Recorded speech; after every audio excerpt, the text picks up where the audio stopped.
Батлан хамгаалахын багц хуулиуд батлагдаж, онцгой байдлын байгууллагын цэргийн байгууллагын бүрэлдэхүүн хэсэг болсноор албаны хэмжээнд цэргийн нийтлэг дүрмүүдийг даган мөрдөж, албан хаагчдын эрх зүйн байдал, эдийн засгийн болон нийгмийн баталгаа нь цэргийн холбогдох хуулиудаар илүү наривчлан тодорхойлогдлоо.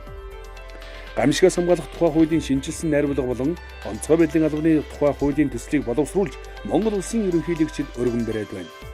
Засгийн газрын 2016 оны 66 дугаар тогтоолоор онцгой байдлын асуудал эрхэлсэн байгууллагын бүтэц зохион байгуулалтыг бүсчилсэн хэлбэр шилжүүлснээр гамшигаас хамгаалах арга хэмжээг бүсийн хэмжээнд нэгдмэл удирдлага зохион байгуулалтаар хангаж шуурхай үр дүнтэй зохион байгуулах нөхцөл бүрдлээ.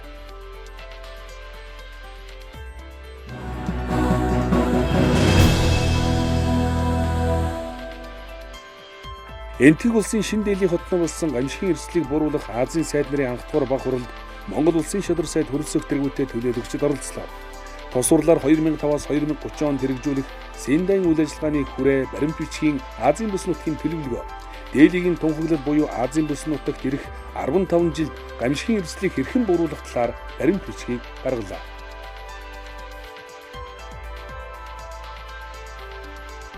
2018 онд Монгол улсын засгийн газар нэгдсэн үндэсний байгууллагын гамшигын эрсдлийг бууруулах газартай хамтран Азийн сайд нарын 2 дугаар баг хурлыг Улаанбаатар хотноо зохион байгуулахар болов. Гамшигын эрсдлийг бууруулах Азийн сайд нарын 2 дугаар баг хуралд одоогийн байдлаар 150 гаруй орны төлөөлөгч буюу Аз, Номхон Далайн бүс нутгийн төрийн тэргүүнүүд, гамшигын асуудал эрхэлсэн сайд нар оролцох өндөр дэд түвшний уулзалт болохоор ач холбогдлын хувьд АСЕМ-ийн түвшинд болно гэж үзэж байгаамаа.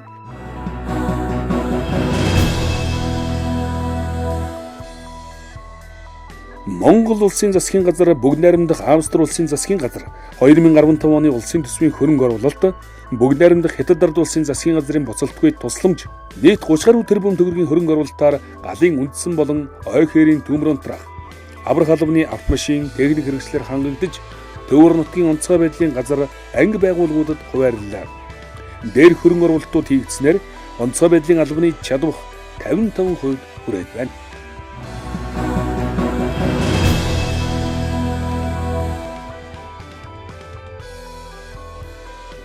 Монгол улсын хэмжээнд нийтдээ 4373 удаа аюулт үзэгдэл осол тохиолдсноос онцгой байдлын албаны албан хаагчид 1315 хүний амь нас, төр, байгууллага, аж ахуй нэгж иргэдийн 23.6 тэрбум төгрөгийн өмч хөрөнгийг авран хамгаалжээ.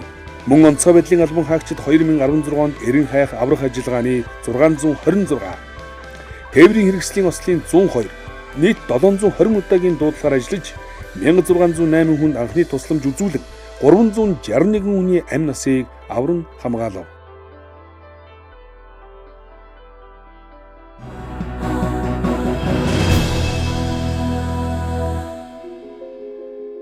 Албаны чадварыг үндэсний хэмжээнд бэхжүүлэхэд төрийн үйлчлэгийг иргэдэд шуурхай хүргэх зорилтын хүрээнд улсын төсвийн хөрөнгө оруулалтаар Өмнөговь аймгийн Цогт Цэций, Сүхбаатар аймгийн Эрдэнэ цагаан, Завхан аймгийн Тэс, Өвсгөл аймгийн Тариалан, Дорнод аймгийн Баян уулсамдад гал төмөр унтраах аврах ангийг шинээр байгуулж, 5 ангийг онцгой байдлын хилцэс болгон өргөтгөн бүтэц орон тоог нэмэгдүүлж, төвөөс алслагдмал бүс нутгийн иргэдэд гамшигаас хамгаалах төрийн үйлчлэгийг шуурхай хүргэх нөхцөлийг бүрдүүллээ.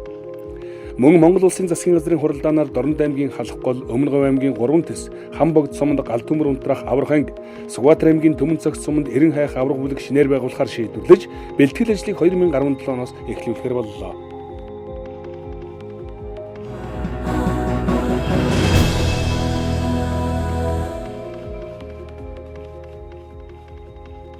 Албан хаагчдын нийгмийн баталгааг хангахад дунд хугацааны хөтөлбөрийн хүрээнд 72 айлын орон сууцыг ашиглалтанд орууллаа. Эх онд нийслэл 512 айлын орон сууц болон 250 хүүхдийн цэцэрлэг ашиглалтанд орно. Түүнчлэн Булган, Баян хонгор, Сэлэнгэд, Дорноговь, Дундгов, Төв, Ховд зэрэг төв орон нутгийн онцгой байдлын анги байгууллага албан хаагчдын орон сууц барьж нийгмийн асуудлыг шийдвэрлэлээ.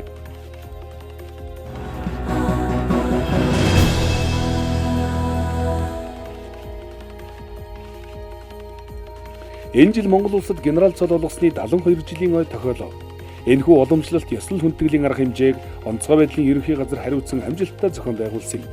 Генералуудад хүндэтгэл үзүүлэх арга хэмжээнд 80 гаруй генерал цолтон оролцлоо.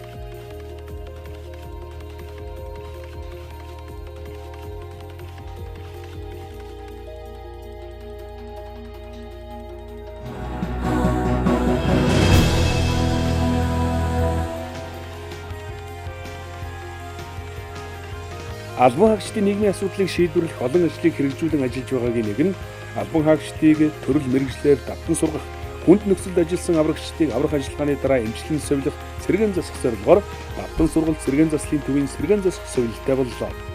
Тус төв нь онцгой байдлын албаны ажилтан албан хаагч тэдний гэр бүл ахмадууд болон нийт иргэдэд уламжлалтуулан сэргээн засах эмчилгээний тусламж үйлчилгээг үзүүлж байна.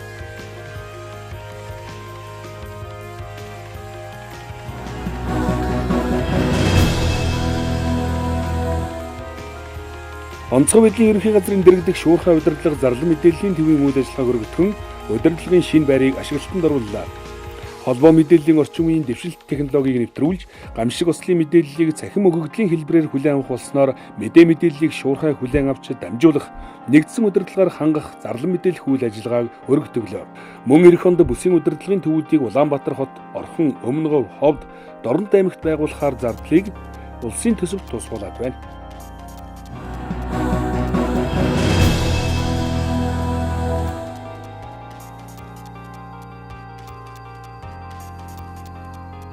Онцгой байдлын асуудал эрхэлсэн байгууллагын үндэс суурь болсон иргэний хамгаалалтын газар, гал төмөртэй тэмцэх газар, улсын нөөцийн байгууллагуудын түүхэн замлыг харуулсан музейтэй болжээ.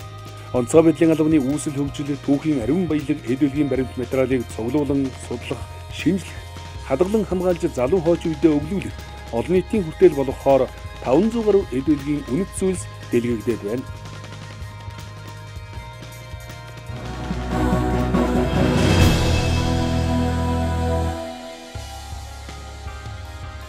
Нийслэлийн засаг даргын 2014-өөс 2015 оны төсвийн хөрөнгө оруулалтаар гамшигаас хамгаалах сургалт арга зүйн төв аврах ангийн барилгыг ашиглалтанд орууллаа.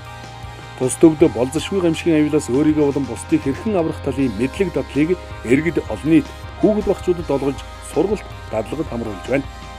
Энэхүү сургалт арга зүйн төв нь жилдээ 40-оос 50 мянган хүнд сургалт зохион явуулах хүчин чадалтай Монгол улсын хэмжээнд анхны сургалтын төв болж байгаагаараа онцлог юм.